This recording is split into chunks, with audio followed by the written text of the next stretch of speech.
Magandang araw ho mga kabukid. Tayo ho ay nanguha ng puso ngayon Atin hong ikagata.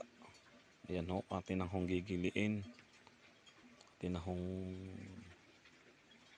medyo i-slice po ba. Pagka-slice ho pag ho tayo ay natapos, aanuhin ho natin. Ilalamas natin ho sa asin. Diyan ko lang ho yung kinuha sa tabi-tabi namin na sa aming sagingan. Ako, napakadaming puso Igagata ho natin para ho masarap gata. Tapos ligyan ho natin ng sili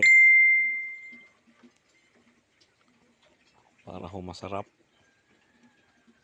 Yan ho. Yan ho. Naigisa ko na ho kanina mga kabukid.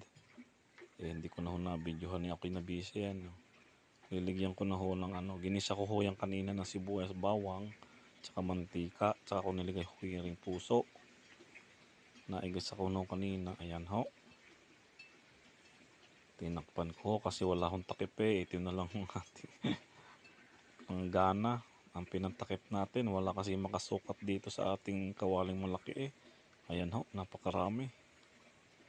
Bago ko ho ito niluto, nilamas ko muna ho sa asin para ho yung mga dagta ng ating puso ay mawala at ating luluglugan. Ayan, para pag kinain mo masarap ho. Ayan ho. Medyo pinakuluan na ho natin.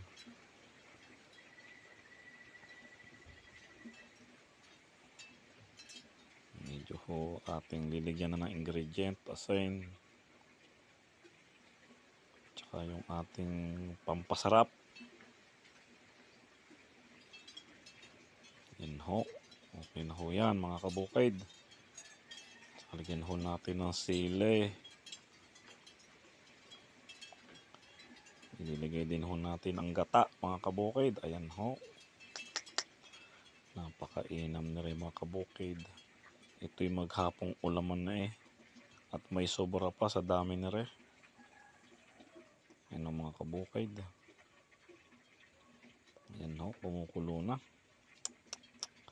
Natunaw na ho ang ingredient. Atin na hong titikman mga kabukid. Napakasarap ho. Iba talaga ho pag nagluto ka ng ginataan Ginataang puso. Sarap ho na rin mga kabukid. Pakuluan ko pa ho yan ng pakuluan. Ligyan natin ng konti hong asin. Medyo tumabang ng konti Yan. Para ho katalo na ho yan mamaya pagkain.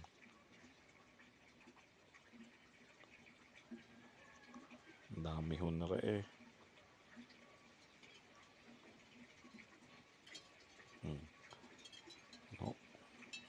Ho. Atin na ho nahihango. Ayan ho. Inumpisa na ho natin kakainin mga kabukid. Sarap ho Tignan nyo ang lasa. Mapaparami na naman ho ang kain natin na rin mga kabukid. Ayan ho. Yung sabaw pa lang ho ng ginata ni ulam na. Sasamahan mo pa ng mga ingredient. Nako, napakasarap ho.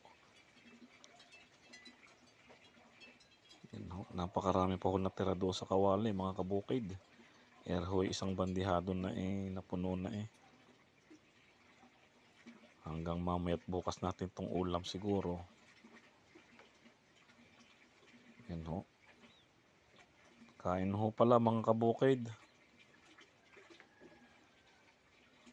Masarap pong kumain din sa dahon. Para ho tipid na ho tayo sa paghugas ng pinggan. Dini ho sa dahon pag dito ka kumain pagtapos mong kumain itatapon mo na lang Yan ho. Konti-konti na ho ang patak malinamnam naman. Yan ho.